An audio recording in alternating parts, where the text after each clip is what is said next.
In World of Warcraft, we're lucky enough to have things like a fully rendered three-dimensional world to document with consistent territories, cities, and peoples to explore and interact with.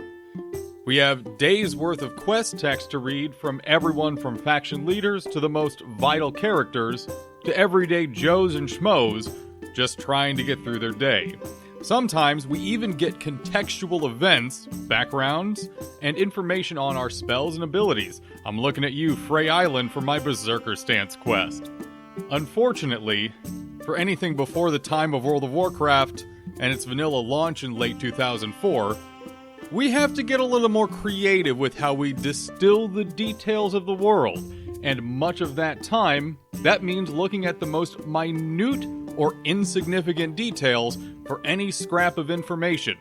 It may seem like it's making something from nothing or grasping at straws even, but many times this is how we figure out key world details before we even had a hint of confirmation in World of Warcraft, even after a few expansions.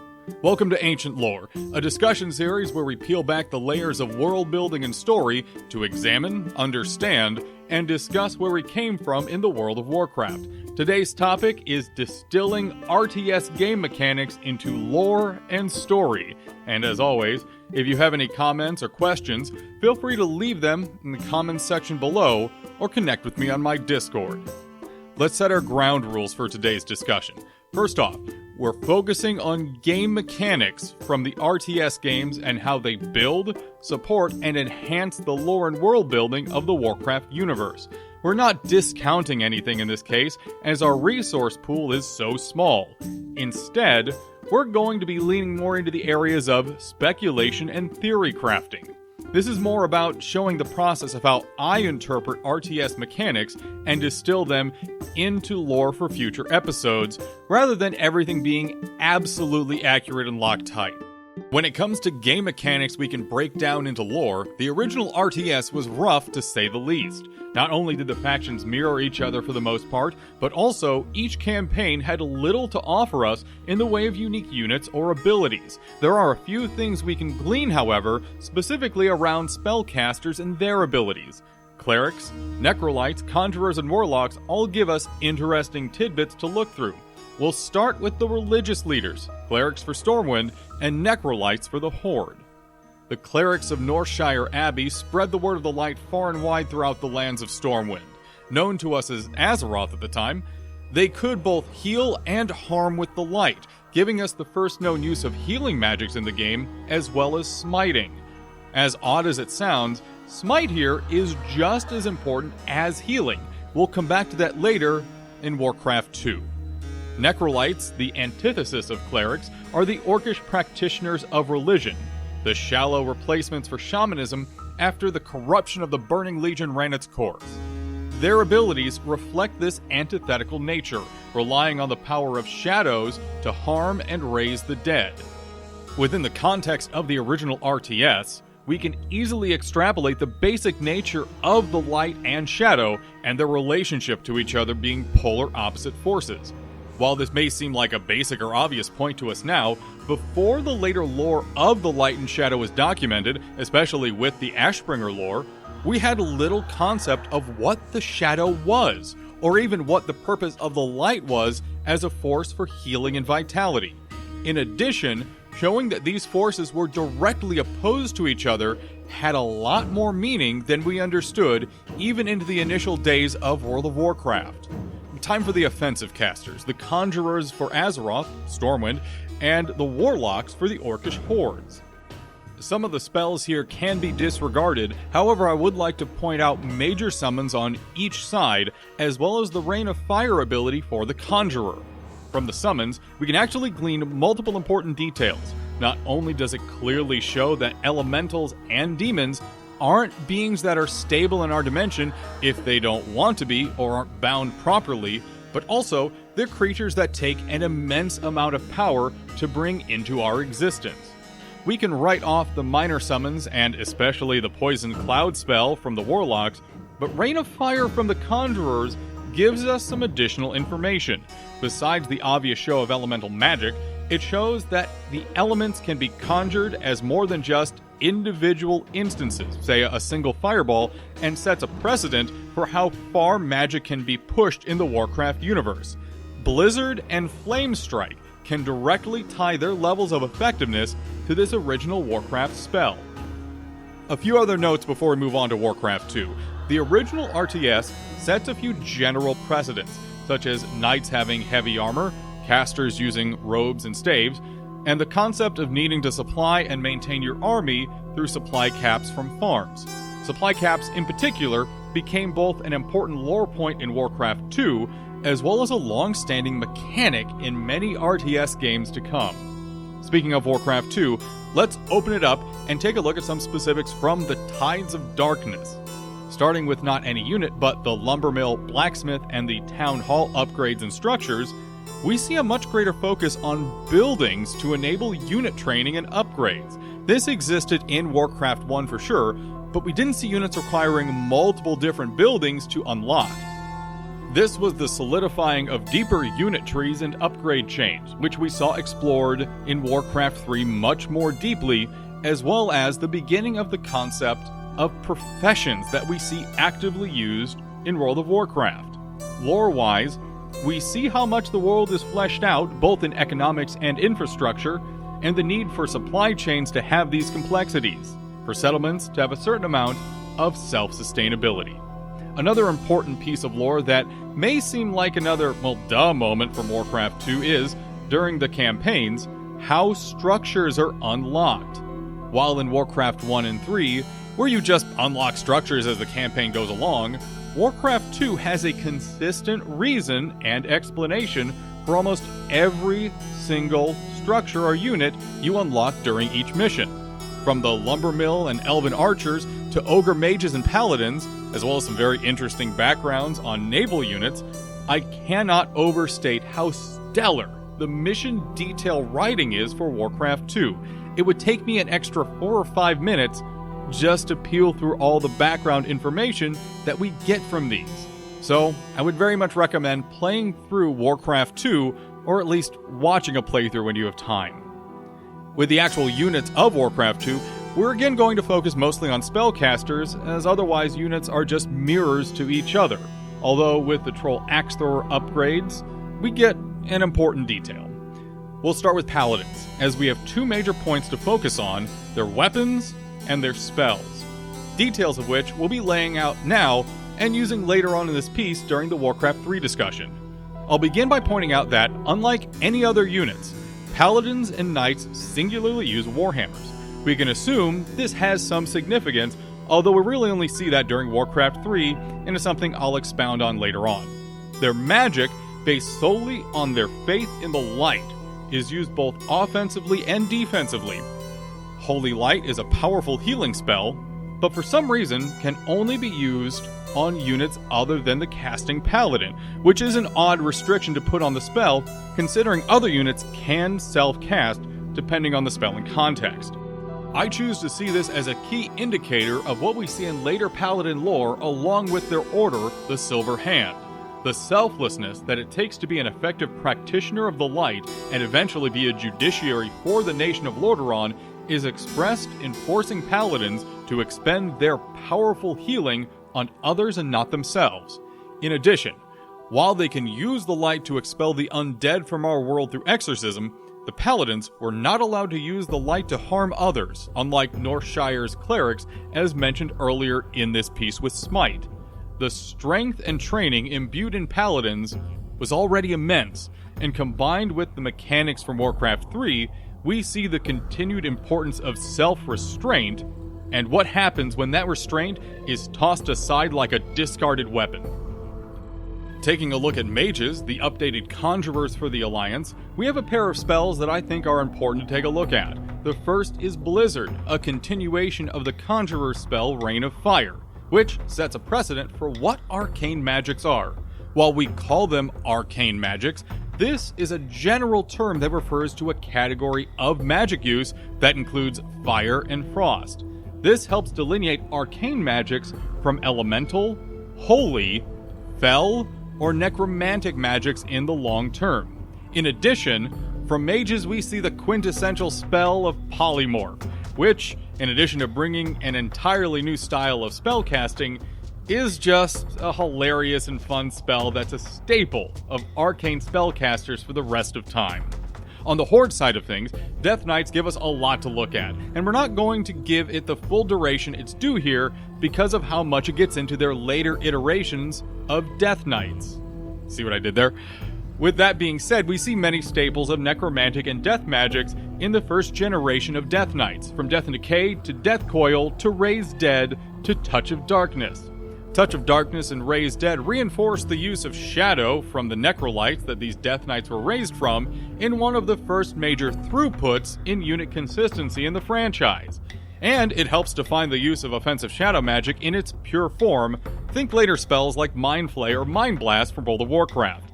Death and Decay and Death Coil bring up some more interesting specifics with the Shadow. Death and Decay is an instant staple for any dealers in death magics. Its necrotic effects, alongside Death Coil's vampiric powers, tell us a lot about how shadow magic has this innate effect of negating life and energy wherever and on whomever it's used. There's some other details we could hash out from Warcraft 2, specifically on trolls and ogres, but we still have Warcraft 3 in front of us, and it's the most heavy on mechanics that we can take a look at. What could possibly be the biggest and most important detail from the third RTS in the franchise was, finally, unit statistical differences. The factions, all 4 of them in Warcraft 3, all had different unit health, damage, attack speed, and armor. This is massive, because there's so many details we can divulge just from these very basic numbers of most units. Up until this point, through Warcraft 1 and 2, the faction unit stats were near mirrors of each other. So suddenly seeing specifics, with not just each faction but many times individual units, gives us so much to try and peel through. Let's highlight a lot of them before talking about hero units and more specific spell effects.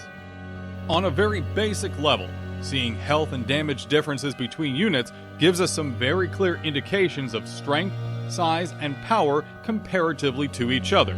For example, a single human footman cannot stand toe-to-toe against an orc grunt here, but a single wolf rider will melt if it has to go up directly against a human knight.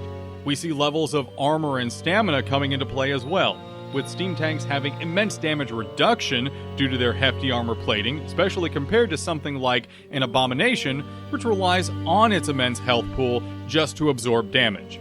Attack and movement speed also tell us a lot about individual units, with the slow and heavy totem swings of the Tauren, or Chimera's siege blasts that eat away at structures, showing how strong these beings are.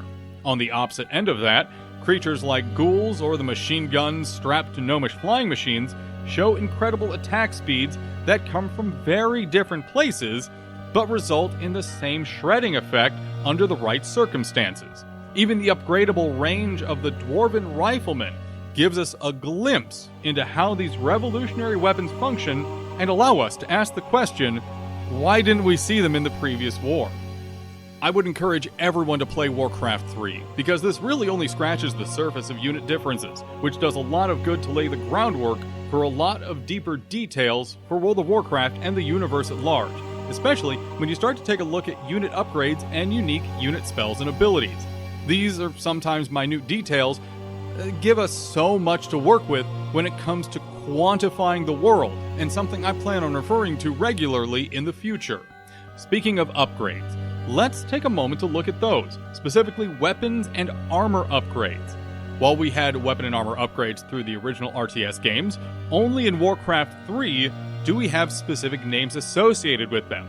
Iron, Steel, Mithril, Thorium, and Arcanite are all referenced with these, and give us an immense amount of insight as to not only what resources each faction had access to and utilized, but also give us an idea of how each race empowers themselves. Kaldori embrace their goddess with the strength of the moon to strike down their foes, while the Scourge uses unholy enhancements and incantations to supercharge the undead hordes. Alongside the greater details we saw with upgrades, Warcraft 3 gave us hero units. While we've had named units since the dawn of Warcraft with Lothar, Medivh, and Garona all in the original RTS, hero units in Warcraft 3 were an entirely different beast, named individual units that, on the rare occasion, actually make an appearance in World of Warcraft as characters or even bosses. This gives us a direct throughput from these individuals and their lives in the world we can go into and interact with. For example, Raz Frostwhisper, the Lich boss from Scholomance in World of Warcraft, was originally a named Lich hero in Warcraft 3 for the Scourge. Being able to trace his presence from game to game like this gives us so much more insight and context, and allows us to ask a whole slew of new questions about them. Hero units also brought with them updated and sometimes new spells altogether, refining schools of magic and passive abilities in ways that we had yet to see. I've mentioned spells like Blizzard or Death Decay on here already, so let's talk a moment about the concept of passive skills. This was a new idea brought into the Warcraft universe with Warcraft 3, and went on to set multiple precedents that World of Warcraft utilized heavily. Abilities like the Blade Master's Critical Strike or the Demon Hunter's Evasion set standards for more complex stats in World of Warcraft, and gave these characters more depth and detail. In addition, auras and army buffs were introduced to the universe here as well. Devotion Aura and Brilliance Aura from the Human faction, for example, or Unholy Aura from the Death Knights. These powerful abilities modified the performance of an army as a whole, in a small but meaningful way, and set the standard we often take for granted with World of Warcraft abilities like Power Word Fortitude or Mark of the Wild, in addition to Paladin Auras and Shaman Totems. There are also some important restrictions to speak of, as mentioned previously about Paladins with how they could use the light. While Priest units could use Smite to harm as their auto-attack, Paladins in Warcraft 3 had nothing of the sort, which I believe indicates a consistent restriction from using the light to harm living things. On top of that, all Paladins continue to use Warhammers, their symbol of justice, and a clear reference to Judges' gavels in our own world. These are so important, even as minor details, for the Order of the Silver Hand, especially when you take into context Arthas Menethil's fall to shadow. He throws aside the Order's teachings, the insistence on restraint, along with his hammer, and takes up the Cursed Blade Frostmourne. The symbolism in this act, the treachery, it does so much to show how vital those traditions the Silver Hand were founded on less than a decade prior, and how much we lost when Blizzard failed its reinterpretation of Paladins in World of Warcraft. I could go on for days on some of the stellar details we get on the world from Warcraft 3. Again, I encourage anyone listening to this to play or replay through the title, as it does so much good to build out the world that we end up inhabiting in World of Warcraft. Much of the life, energy, and setting we can appreciate on a daily basis is thanks to the third RTS installment in the franchise, more than any other. In addition, I hope this quick review does a good job to show what I look for and I focus on when it comes to how I distill lore from game mechanics from the RTS franchise. In a future episode, we'll go into greater detail on my thoughts on the original Order of the Silver Hand, how they should have been interpreted for World of Warcraft, and what I feel went wrong with their current iteration. In addition, I'm excited to put a piece together on the Scourge, as well as talking about Ajal Narub, and what I feel we should have had for the Under Empire in Wrath of the Lich King. We close this book of Warcraft history here, and save the rest for another time. If you've enjoyed this feature, please consider subscribing here at youtube.com/theDanNation, as well as joining my Discord at tinyurl.com/Danscord. It's a Discord, but with 100% more Dan. A big thank you to Turtle Wow, where most of the visual footage you see during this episode was recorded, as well as having provided the backing track for this piece. From the Lore Bunker in Boston, Massachusetts, this is Dan wishing you a wonderful and wide, wide world of lore.